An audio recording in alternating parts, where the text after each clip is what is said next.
بدي أروح على المدينة، أروح على المدرسة، يصير عندي شنطة، كشاكيل. البنت راسها بالتعليم، شو بده يصير يعني؟ شو هي طالبة راس وحيدة؟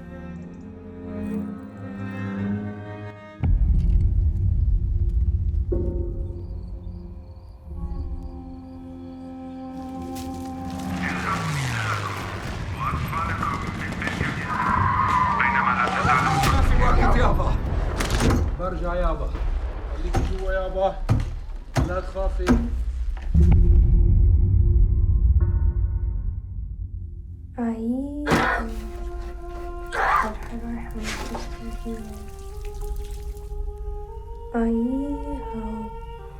يا فريدة رحت الزينة أيها تغمس وانت معي يا أدوني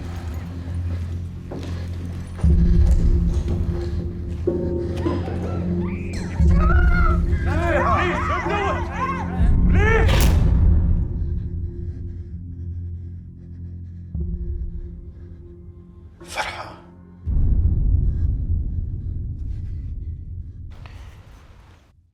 Good evening. Assalamu alaikum wa rahmatullahi wa barakatuh, and welcome to Talking Point. My name is Farha Patel. We'd like to thank you, the viewer, for staying with us. The trailer you saw is from the Netflix movie Farha.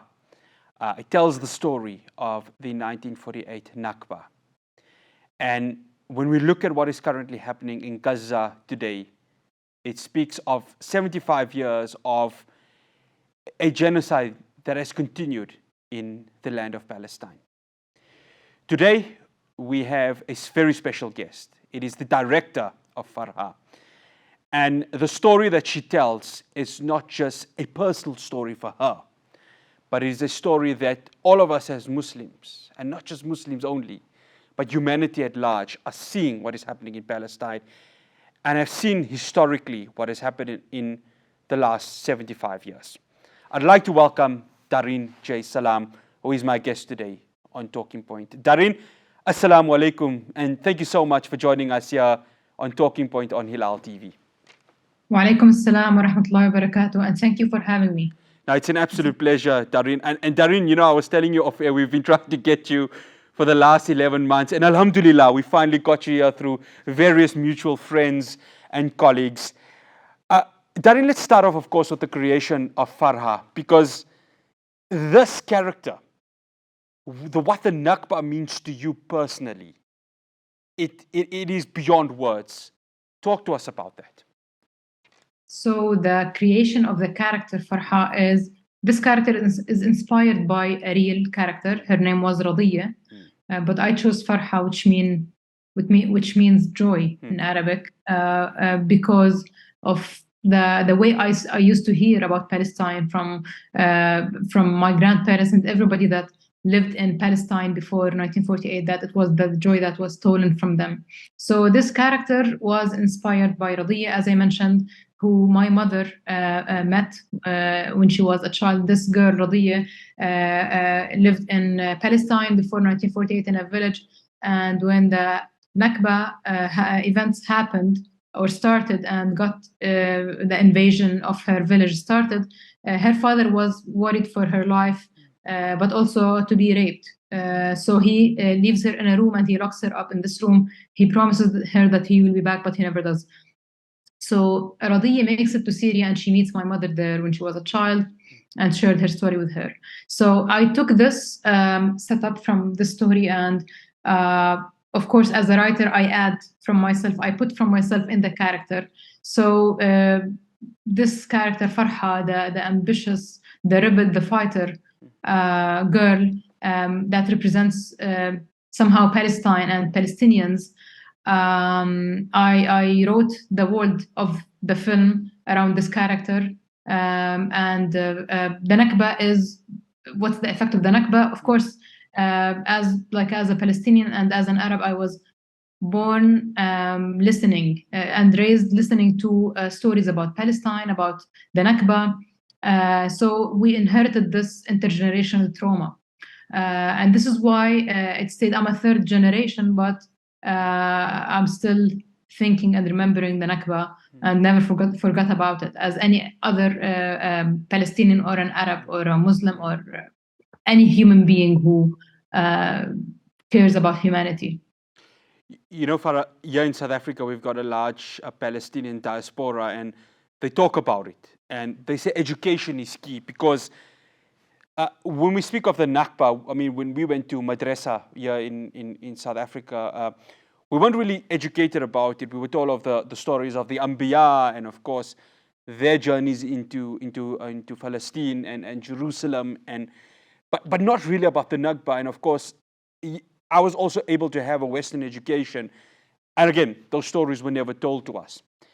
And then you revisit the Nakba through various documentaries that are made, and a story like yours and the education about it. How important is it that people, and I'm not just talking of Arabs or Muslims who know about the Nakba, how important is it that people, the world, understands what the Nakba is and what it did to the Palestinian people, the native Palestinian people who have lived in those areas for thousands of years?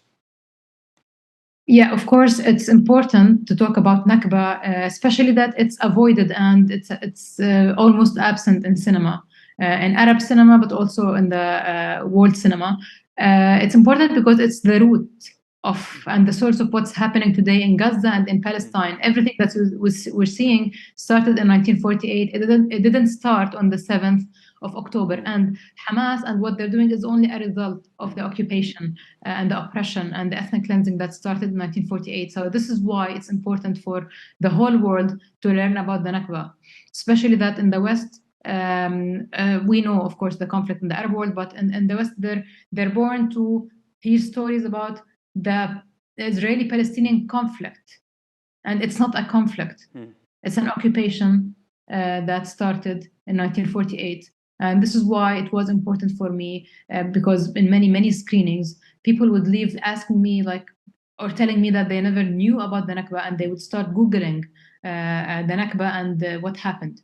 They were born to this narrative that Israel created, or the occupation started with the ethnic cleansing. It started this narrative, the war of narrative, to convince the world that it's a victim, and people would feel bad and feel compassion towards them.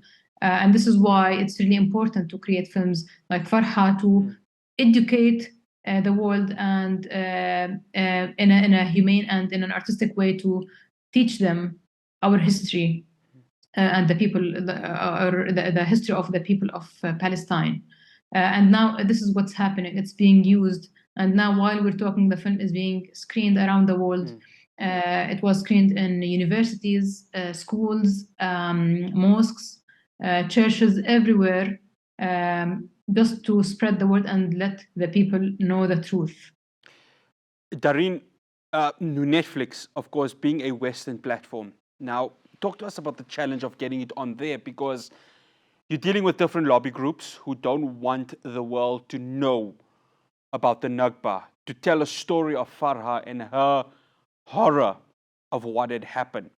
How were you able to convince Netflix that this is a film that has to be shown on this streaming platform no matter what, because the education of it is that important? So the film's journey started from film festivals and theatrical release. But then after maybe a year or a year and a half, the film, we had an agreement with Netflix. Actually, we didn't have to convince, we both, Netflix and ourselves as director and producers, were interested in having the film on Netflix, to stream on Netflix. So it was a mutual desire or agreement. And but when the film or the announcement of the film being streaming on Netflix, the Israeli attack started on the film, because it has a wide audience, and it was streaming worldwide, not only in the MENA region. And this is why it was they were terrified. Israel was terrified of this film because it's showing the truth of that they're trying to hide for so long, in a very humane story that people can relate to and feel with this character. But to be honest, after the attack happened, it was 2 days before the film was about to stream on Netflix, and we didn't even have to contact Netflix or ask them what are you going to do. They just moved forward and put it there without even replying to, or maybe they replied, but not. We didn't have to convince them or talk to them. I think they felt that it's really important for the world to see our side of the narrative for once. One final question, and we've just got a minute, Darin. How much did this mean to you? I mean, when I was looking through the making of the film, of the behind the scenes, the passion that you had, it's a passion that emanates from stories that were told to you from your mother, wasn't it? Yes, of course. So I heard this story from my mother, who is Syrian. And this only, and by the way, my love to Palestine was embedded because of my Syrian mother. And this only shows that the Palestinian cause is not only a cause for Palestinians or Arabs, it's the cause for humanity and for everyone. And it means a lot to me because injustice is what triggered me and made me want to become a filmmaker. This is the trigger, and this is the reason why I'm making films. Injustice, and I always wanted to be the voice of the voiceless. And because I know that we're telling the truth, this gave me passion and strength that I never thought I would have. But because I felt that I like it was therapy and healing to me to make this film as a third generation and as a daughter of like my father is a Nakba survivor. Yes. So you can imagine how, like I never been to Palestine, but how Palestine is in my blood, and I think it's like it's in every Palestinian's blood, even if they never been there. After the break, I continue my conversation with Darin J Sallam, the director of the movie Farha. Do stay tuned to Talking Point.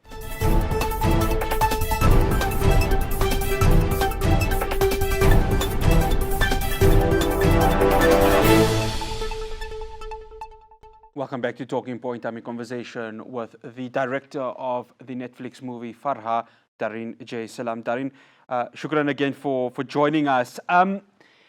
You spoke about the objection to this film, and it came mostly from the Zionists in Israel who really did not want the story to be told. Talk to us about that challenge, because I know you faced a lot of attack especially from social media, for this film to not be made. I remember one of it saying the Nakba was a myth. And I know that, I mean, it would have hurt you, but as a professional artist, you just had to soldier on. It gave you delight, didn't you, to, despite all of that criticism, the movie was out and you had won the war of making sure that this film was shown on a platform like Netflix. Alhamdulillah, I think they tried to kill this film before even it was born. Since it was a script, many were trying to convince me not to make this film because it will end my career. But this made me even more all these trials to convince me to not to make the film made me feel that it's really important to make it. And this is why they're trying to fight it and to kill it before it's even born. So I knew that they're trying to hide this lie, these lies of the Nakba and the massacres that happened and everything that happened in 1948. And they want the whole world to still believe that it's just a war and that they just won the war. And they call our Nakba the Day of Independence. So why this film terrified them? Because it tells the truth that they were trying to hide for so long, and because their existence is a big lie and was based or relied on a big lie. So I think they're afraid of anything that's against their narrative. And Farha, with its simplicity, made people created this, people started feeling compassion with this girl, and imagining their daughters in her place, or like putting themselves in Farha's place. So this compassion scared them, because people started talking about it, started talking about Nakba, started learning the truth. And of course, they don't want this. Like it's happening now with the genocide that's happening in Gaza. They're like killing and then denying. They're lying all the time. They're relying on propaganda and on lies since the beginning of this occupation.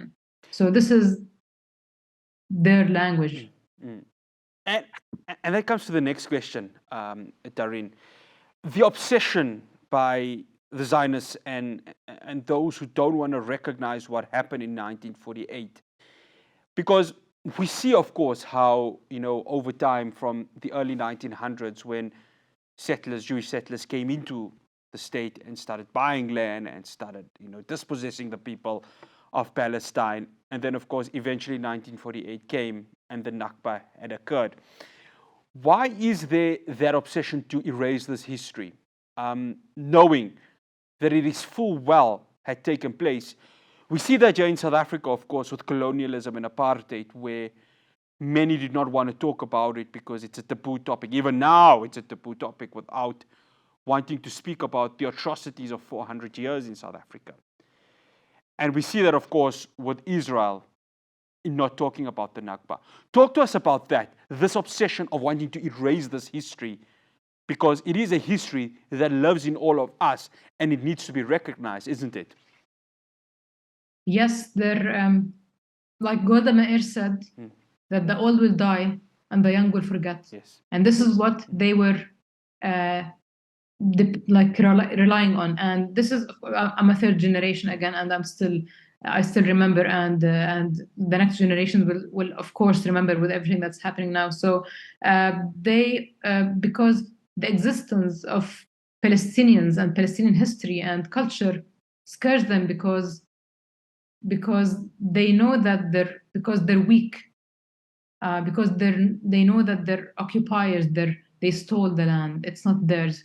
This is why they're scared of our history, and they try to kill Palestinians and displace them, because again, the existence of Palestinians scare them. They're stealing the kufiyya, which is the symbol of resistance. They're stealing the food, the Palestinian food, and they're saying it's Israeli. They have nothing, and they want to take everything from the Palestinians. Why? Because, as I said, they have nothing, and they're scared all the time. And I think they didn't know when they started this, that the Palestinians are like, I always say, like a wild plant. Whenever you try to cut a leaf, 10 more will grow. So this is why they're shocked. And Palestinians are like that just only because it's their land and they know it. And this is why they will never leave again after. Like, even if there were massacres like what's happening in Gaza, they will not leave, because in 1948, the Palestinians heard about the massacres happening around like Deir Yassin, Kafr Qasim, Tantura, and they started leaving, taking their kids with them, like, because they thought they would be back soon when things calm down. So now they know, and they call it the second Nakba. And this is why they're not leaving. Darin, I want to talk about the character of Farha. And she has a friend, Farida, also. And Farha and Farida represents millions of Palestinian children, their dreams and aspirations of what they want to be in life. Unfortunately, many of them cannot have those dreams. And there's a part in the movie where Farha just wants to go to the city, to go to school, so she can have an education. And of course, she has this sort of love-hate relationship with her father, but eventually he caves in. And then, of course, the unfortunate events of the Nakba happens. Talk to us about the women of Palestine, the challenges they faced in the Nakba, and even the challenges they face now. Because women and the desire to want to have dreams and aspirations is ingrained in every person who sees it from a human perspective. And the character of Farha talks of that, doesn't it? wanting to have the dreams and aspirations to make a better world, not for herself, but for every single Palestinian who just wants to live in peace and harmony. As you said, Palestinian women are known with their strength and resilience, and they're a symbol of patience and sacrifice. And Farha is just one girl and one female of many Palestinians that you see now on the news from Gaza saying, "I wanted to become a doctor. I wanted because they feel that their dreams are being stolen." And this is exactly what happened with Farha and Farida. If you remember the scene when they're on the swings, Yes. and I chose the swings because it's hanging, and she says, Farida says, Farha says, when I want to become a teacher and to make school for girls in the village because there is only school for boys. And then Farida replies, when I become old, I want to become, and then the explosion happens because their dreams are interrupted every day since 1948. And also education was something very important in Palestine back then and still. And this is why I wanted to show also the development that was happening. Her father approves at the end. Yes. And this is also shows development in the society, but they also interrupted this in Palestine and for the Palestinians. So yeah, to me, I wanted to make a film about a child who was deprived from her childhood, from her dreams, from her friend, her father, her life, her house, the smallest details. And she was forced to move on and continue in her life because she's alive like many Palestinians, but she has to face, I always say, Farha is liberation in the face of loss. And this is how the Palestinians are. Before we go to the break, Darin, before October the 7th, I know a lot of people had watched this movie and really the education that they got from him was vital. How now, given what is currently happening in Gaza, has this movie meant even more to the people who have their support and love for Palestine? What now does it mean as we speak right now with regards to that genocide that is happening in Gaza? Farha shows the first Nakba because now, as I said, they're calling it the Palestinians the second Nakba, and now people around the world who are sharing about the film also as a Nakba, like Palestine Cause 101. It's it became they called it the ambassador of the Palestinian cause, and I'm very proud and honored to be to hear this and see this happening. So as I said, the film is being screened around the world as an educational tool. People are spreading the word and sharing the story. Because I made sure when I made Farha to make a humane story, because I wanted people to feel, not only to learn, because feelings stay with you. If you feel something, it stays with you forever. You don't forget how it felt to be in Farha's place and live and witness what she witnessed and live her experience. So I think I wanted in Farha to talk about Palestinians as human beings, not as numbers. And for the first time now, the whole world is looking at Palestinians as human beings and not as numbers. So this is, I always said I want to make a humane story and a universal and timeless. And alhamdulillah, I think this is now what's happening. It's being screened everywhere in the world to create awareness about our cause and to teach people about the Palestinian pain and suffering since 1948. After the break, I continue my conversation with Darin J Sallam. We're going to be touching on what is currently happening in Gaza and how so much of this goes back to the tragic events of 1948. Do stay tuned to Talking Point.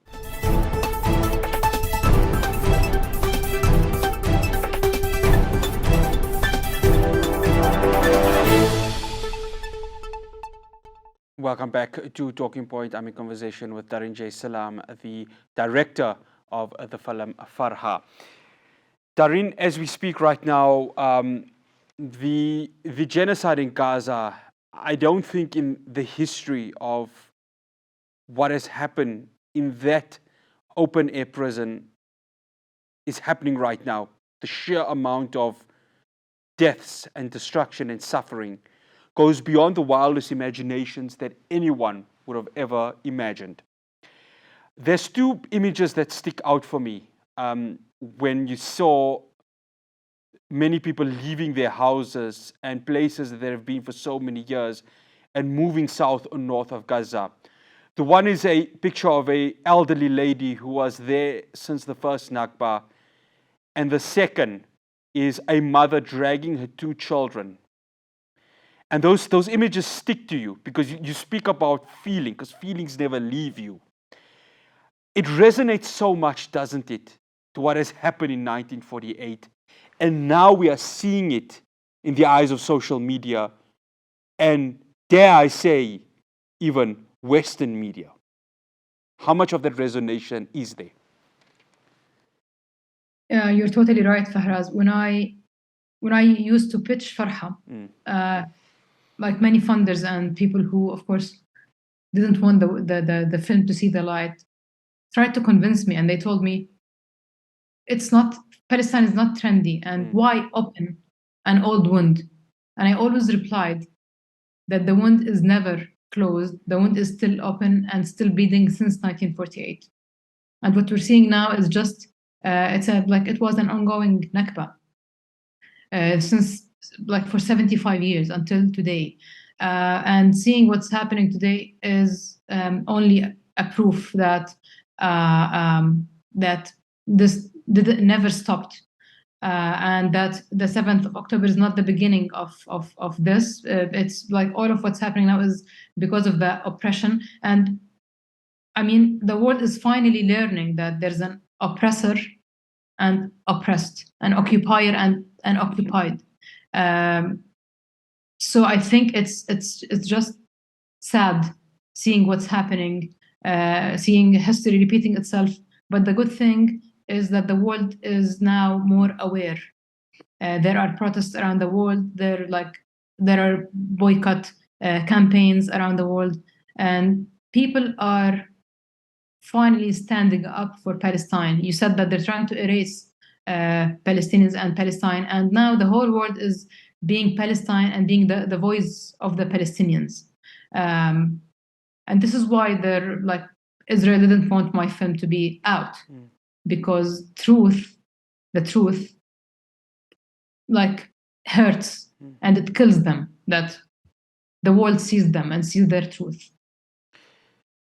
Darin, when we look at what is happening in Gaza right now and the genocide that is occurring, we see world leaders in the West, of course, turning the blind eye, well, not just turning a blind eye, but of course, continually backing Israel. The United States of America continues to go ahead and continues its funding for Israel. It's a sad indictment on the world, isn't it, that they've allowed this to happen.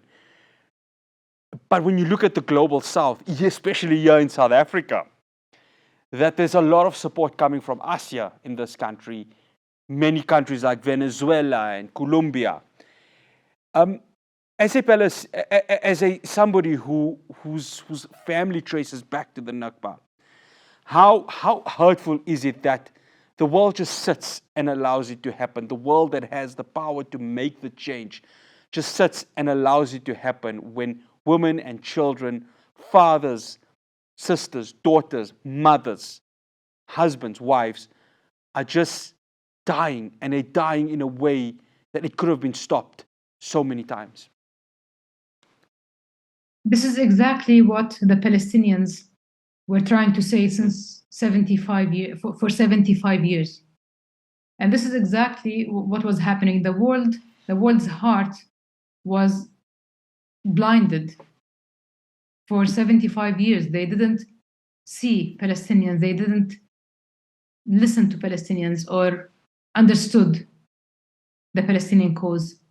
But now there is change happening. As I said, there is a shift in perspective, and also people are seeing the truth, and there is no way back, because people now know that, and many, for example, when they saw Farha, they said, we feel so bad and we feel so guilty that we didn't support the Palestinian cause before.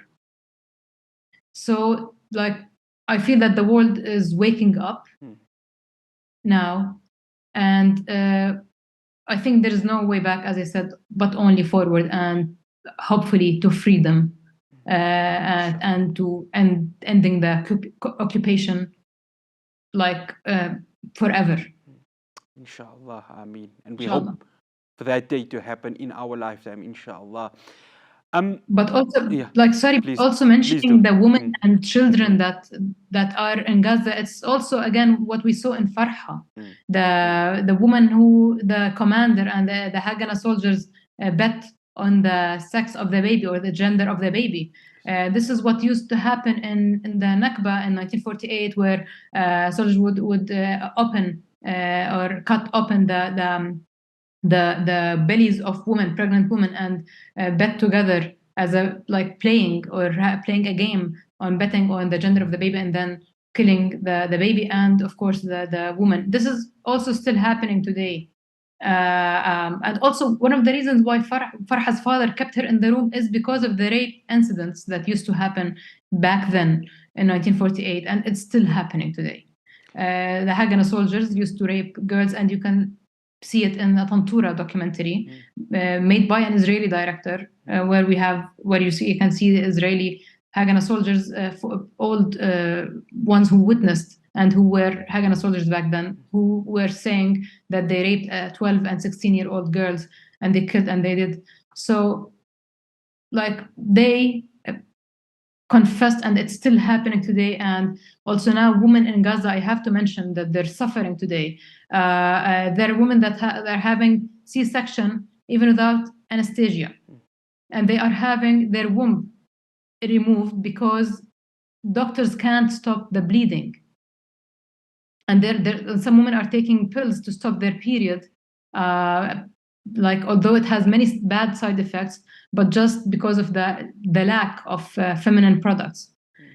So, I mean, this is also something, because Farha's heroine is a girl, and I wanted to make this film from the eyes and perspective of a Palestinian girl, because, as you said, Palestinian women are a symbol of resistance, and we have to feel and remember that our sisters in Palestine are suffering today. Darin, the plight of the Palestinians has grown even bigger than I would have ever imagined. And it's not just Arabs or Muslims, it's, other races across the world that are coming together. Here in South Africa, we've got the South African Jews for a Free Palestine, and of course, in the United States, you've got the Jewish Voice of Peace. I want to stick it to South Africa. 2 weeks ago, we had a massive protest in Cape Town. You've been to Cape Town, you visited it this year also. And it was the largest that I have ever seen, and maybe South Africa's ever seen. The perception's changing, isn't it, Darin? You spoke about it earlier on. I've seen videos of Nerdine Kiswani, an American Palestinian, leading the voice in the United States. I've seen it in the United Kingdom, Spain, countries you thought would never have happened. You've seen even the Cuban president in Cuba leading it from the front, these protests. The perception's changing, isn't it? And it doesn't need Western media to cover it. You've got it on your phone, you've got it on social media. The awareness is being raised. Absolutely, the change is seen, and you can feel and see the world. Even my friends in Gaza, I have some friends, and like, sometimes I feel so down because of what's happening, and like, a friend of mine would tell me, Darin, don't feel down. He gives me strength, and he tells me, for the first time we feel that the world is seeing us. For the first time we feel that the world is on our side. So, as you said, social media is helping a lot. It's a great tool. We don't need the Western media because who's interested they will learn the truth. And I think now it's the truth is out there, and people who are not seeing the truth are just having like their minds and hearts blinded.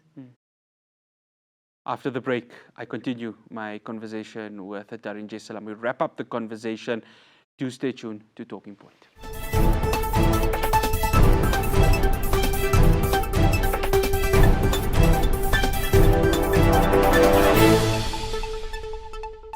Welcome back to Talking Point. We are wrapping up our discussion with the director of Farha, Darin J Sallam. Darin, as a artist, as a filmmaker, we've seen artists across the world, standing up for the people of Palestine.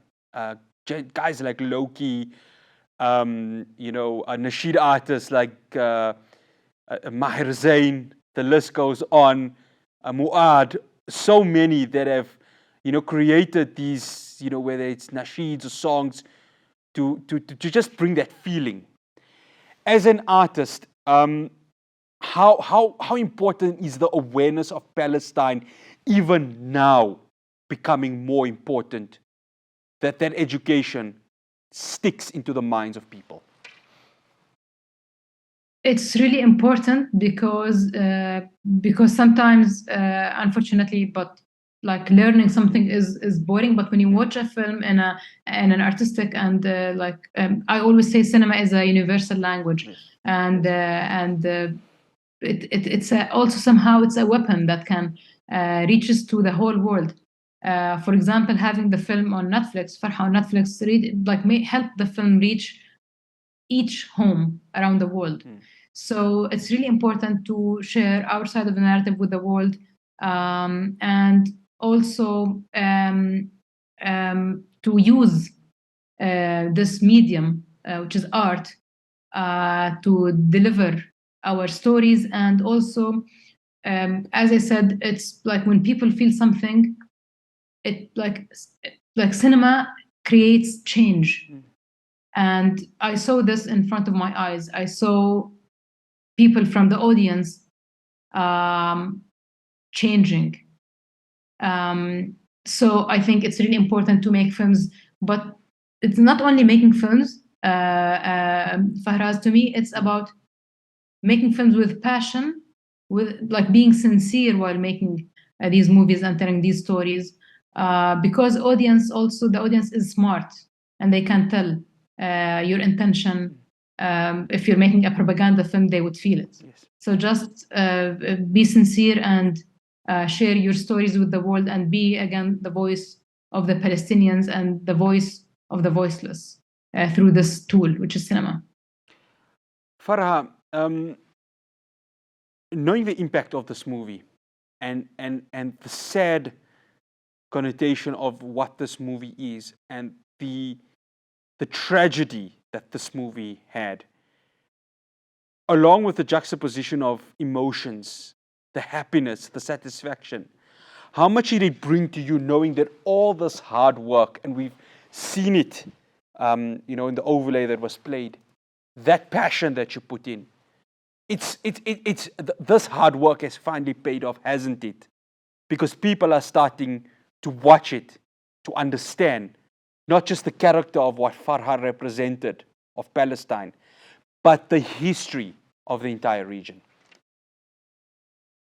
Yes, I'm very happy about the success of the film, alhamdulillah, and I'm very blessed, I think, that this film is used as also a healing tool. Many people watched the film together because they had intergenerational trauma and they couldn't see it alone.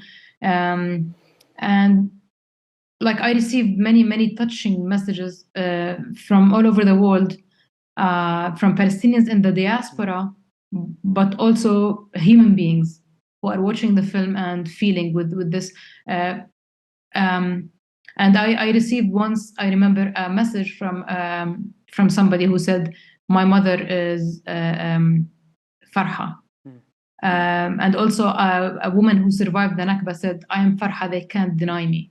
So I think all of this, I'm very blessed, and alhamdulillah, I never planned for this huge success. I just wanted to make a film to share my story with the world, to share the story of Radiyya with the world.